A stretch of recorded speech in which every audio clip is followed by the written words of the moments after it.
Hi guys, हम लोग इस वीडियो में देखेंगे C program to find compound interest. C programming की मदद से हम किस तरीका से हम कंपाउंड इंटरेस्ट को फाइंड आउट कर सकते हैं। तो इस वीडियो में इसी कॉन्सेप्ट को देखने वाले हैं। तो चलिए इस वीडियो को शो करते हैं। तो सबसे पहले एक एग्जांपल के हेल्प से समझते हैं कि कंपाउंड इंटरेस्ट होता क्या है। सपोज 1000 रुपीज फ्रेंड्स आप किसी को देते हो एज ए लोन 10% के रेट से और 2 साल के लिए कुछ इस तरीका से। तो फ्रेंड्स इस पे हमारा कंपाउंड इंटरेस्ट कितना होगा और साथ में हम लोग देखेंगे कि सिंपल इंटरेस्ट कितना आएगा। तो सबसे पहले 1000 का 10% कितना होगा यहाँ पे 100 रुपीज। मीन्स की कंपाउंड इंटरेस्ट के केस में क्या होगा 100 रुपीज जो है सो पहले साल में इंटरेस्ट होगा। उसी तरीका से सिंपल इंटरेस्ट के केस में भी 10% जो है सो यहाँ पे ब्याज लगेगा। मीन्स की 1000 का 10% कितना होता है 100 रुपीज। ये क्या होगा हमारा इंटरेस्ट पहले साल में। कुछ इस तरीका से यहाँ पे देख सकते हैं।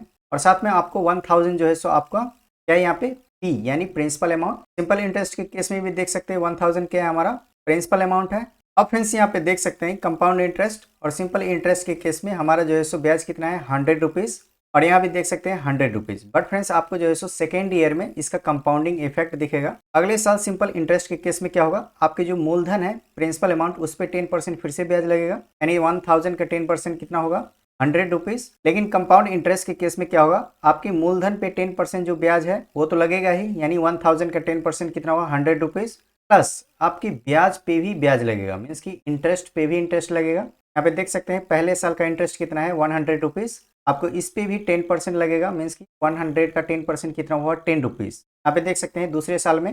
जबकि सिंपल इंटरेस्ट के केस में देख सकते हैं सेकेंड ईयर में भी फ्रेंड्स यहाँ पे सिर्फ मूलधन पे जो है सो 10% यहाँ पे ब्याज लगा है। जबकि कंपाउंड इंटरेस्ट के केस में आपके मूलधन यानी प्रिंसिपल अमाउंट पे तो लगता ही है, साथ में इंटरेस्ट पे भी लग रहा है। और फाइनली आपका जो है सो इंटरेस्ट कितना हो गया 100 + 10। यहाँ पे कितना हो गया 110। और यहाँ पे देख सकते हैं सिंपल इंटरेस्ट के केस में सिर्फ 100 रुपीज है और साथ में आपको जो है यहाँ पे 1000 रुपीज क्या है यहाँ पे प्रिंसिपल अमाउंट। इसी तरीके से कंपाउंड इंटरेस्ट के केस में भी 1000 रुपीज क्या है यहाँ पे प्रिंसिपल अमाउंट। और फ्रेंड्स आपको यहाँ पे क्लियर हो गया होगा कि कंपाउंड इंटरेस्ट और सिंपल इंटरेस्ट में डिफरेंस क्या है। सिंपल इंटरेस्ट के केस में क्या होता है कि हर एक साल आपके प्रिंसिपल अमाउंट पे ही आपको जो है इंटरेस्ट देना पड़ता है। जबकि कंपाउंड इंटरेस्ट के केस में पहले साल तो ठीक है फ्रेंड्स यहाँ पे, लेकिन अगले साल जो है सो आपको प्रिंसिपल अमाउंट पे भी देना पड़ेगा। साथ में पिछले साल के यहाँ पे ब्याज पे भी आपको 10% यहाँ पे देना पड़ेगा।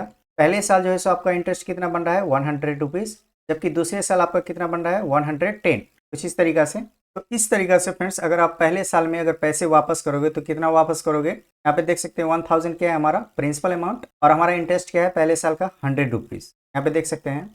जबकि दूसरे साल में आप कितना रिटर्न करेंगे 1000 रुपीज क्या है आपका प्रिंसिपल अमाउंट और आपका इंटरेस्ट कितना होगा दूसरे साल का 110 और पहले साल का 100। मीन्स की 210 आपको जो है इतना इंटरेस्ट पे करना पड़ेगा।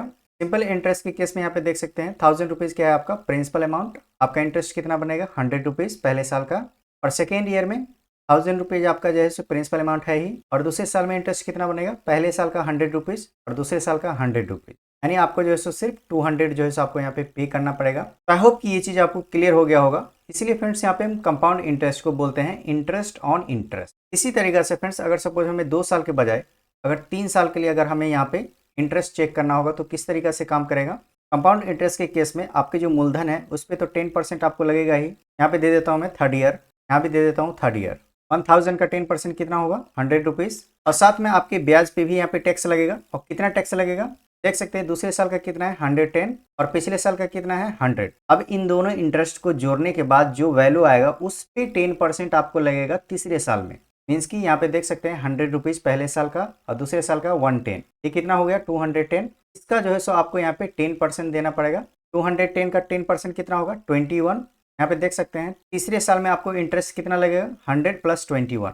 यहाँ पे देख सकते हैं 121 और 1000 रुपीज आपको जो है सो यहाँ पे प्रिंसिपल अमाउंट तो देना ही है तीसरे साल में। जबकि सिंपल इंटरेस्ट के केस में क्या होगा आपके सिर्फ मूलधन पे लगेगा यानी प्रिंसिपल अमाउंट पे 10% यानी 100 रुपीज और आपका जो है सो 1000 क्या है प्रिंसिपल अमाउंट। अब फ्रेंड्स कंपाउंड इंटरेस्ट में तीसरे साल में आप कितना रिटर्न करोगे तो मैं यहाँ पे लिख देता हूँ 1000 तो आपका प्रिंसिपल अमाउंट है ही और इंटरेस्ट आपका कितना हो गया यहाँ पे देख सकते हैं 121, 110 और 100 टोटल मिला के कितना हो जाएगा 331। जबकि सिंपल इंटरेस्ट के केस में 1000 आपका क्या है यहाँ पे प्रिंसिपल अमाउंट और इंटरेस्ट कितना होगा पहले साल का 100, दूसरे साल का 100 और तीसरे साल का भी यहाँ पे 100 यानी 300। कुछ इस तरीका से। तो आई होप कि ये कंपाउंड इंटरेस्ट सिंपल इंटरेस्ट का कॉन्सेप्ट क्लियर हो गया होगा।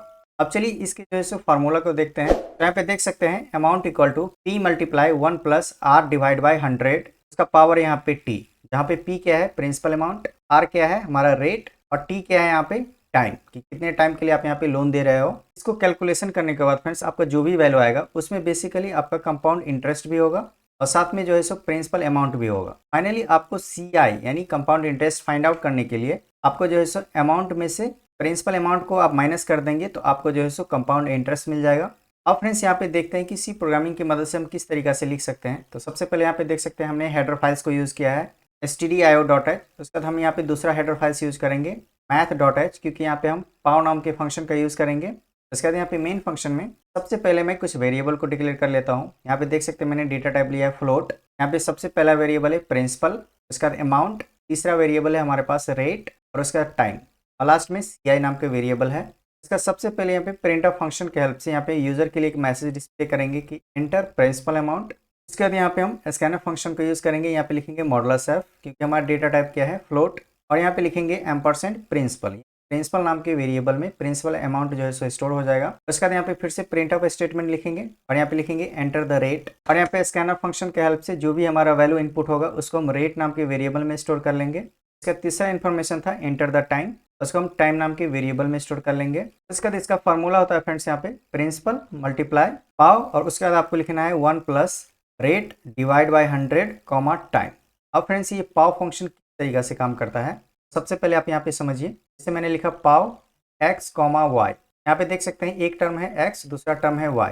आपको फाइनल आउटपुट क्या मिलेगा x की पावर y। यहाँ पे देख सकते हैं मीन्स की दाहिने तरफ जो भी हमारा एंटिटी होगा वो बेसिकली पावर में आ जाएगा। तो यहाँ पे देख सकते हैं हमने यहाँ पे क्या लिखा है पाव 1 प्लस रेट डिवाइड बाई 100 और यहाँ पे कॉमा है टाइम। यहाँ पे देख सकते हैं ये क्या है पहला एंटिटी है और दूसरा एंटिटी क्या है टाइम। फ्रेंड्स इसका मतलब होगा यहाँ पे कि ये जो टाइम है बेसिकली इसकी पावर में आ जाएगा। यहाँ पे देख सकते हैं 1 प्लस रेट डिवाइड बाई 100 और इसके पावर में आ जाएगा टाइम।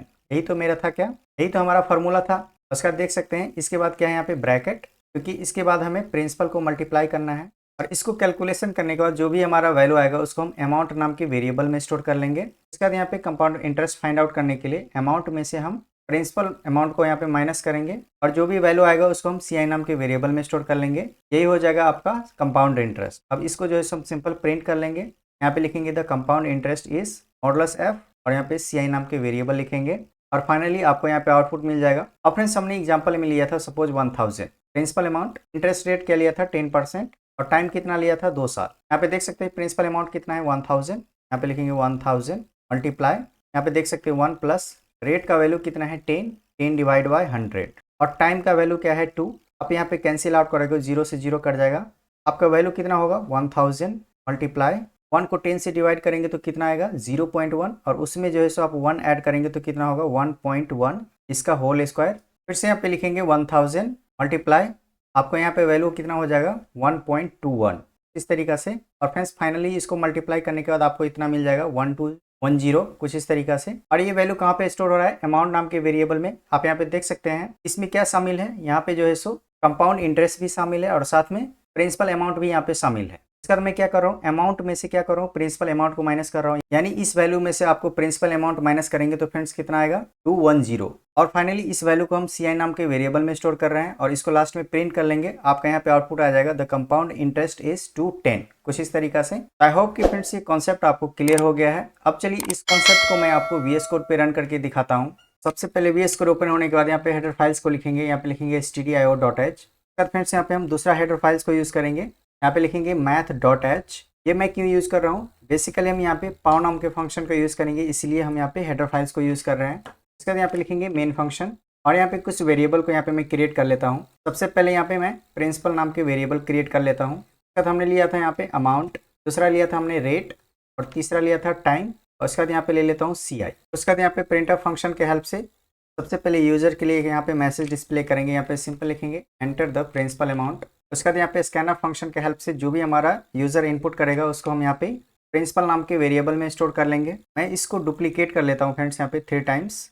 अगला इन्फॉर्मेशन था एंटर द रेट, अब किस रेट से जो है सो यहाँ पे लोन दे रहे हो। उसके बाद यहाँ पे सिंपल रेट नाम के वेरिएबल में स्टोर कर लेंगे, यहाँ पे लिखेंगे रेट। अगला इन्फॉर्मेशन था यहाँ पे हमारा टाइम और इसको भी जो है सो टाइम नाम के वेरिएबल में स्टोर कर लेंगे। इसके बाद यहाँ पे हमारे पास फॉर्मूला था फ्रेंड्स, यहाँ पे सबसे पहले यहाँ पे लिखेंगे प्रिंसिपल मल्टीप्लाई, इसके बाद यहाँ पे ब्रैकेट में लिखेंगे पाव, ये बेसिकली फंक्शन होता है फ्रेंड्स। इसके बाद यहाँ पे लिखेंगे 1 प्लस रेट डिवाइड बाई 100, उसके बाद यहाँ पे कॉमा दे करके यहाँ पे लिखेंगे टाइम। उसके बाद यहाँ पे इसको कैलकुलेशन करने के बाद जो भी हमारा वैल्यू आएगा उसको हम यहाँ पे अमाउंट नाम के वेरिएबल में स्टोर करेंगे। चलिए यहाँ पे लिखेंगे अमाउंट। बट इस अमाउंट में फ्रेंड्स क्या होगा, हमारा कंपाउंड इंटरेस्ट भी होगा और प्रिंसिपल अमाउंट भी होगा। तो फाइनली यहाँ पे हमें कंपाउंड इंटरेस्ट फाइंड आउट करने के लिए यहाँ पे लिखेंगे अमाउंट माइनस प्रिंसिपल। उसका जो भी वैल्यू आएगा वो फाइनली हमारा CI नाम के वेरिएबल में आ जाएगा और वही हमारा क्या होगा, कंपाउंड इंटरेस्ट।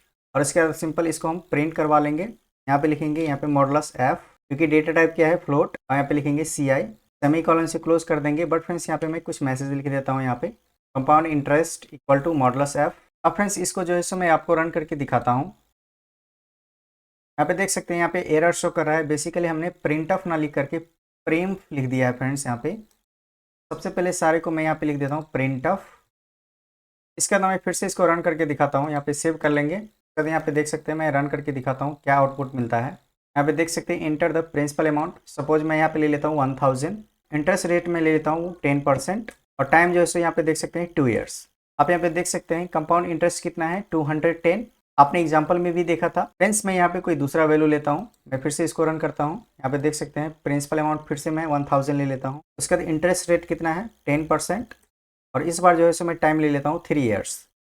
अब यहाँ पे देख सकते हैं कंपाउंड इंटरेस्ट कितना है 331। आई होप कि फ्रेंड्स ये कंपाउंड इंटरेस्ट का कॉन्सेप्ट आपको अच्छे से क्लियर हो गया होगा। अगर फ्रेंड्स आप सी प्रोग्रामिंग सीखना चाहते हैं तो आपके स्क्रीन पे जो प्लेलिस्ट अपीयर हो रहा है उसको जरूर एक्सेस कर लीजिएगा। अगर आप चैनल पे नए हैं तो इस चैनल को लाइक, शेयर और सब्सक्राइब कीजिए। इस वीडियो में इतना ही, मिलते हैं अगले वीडियो में।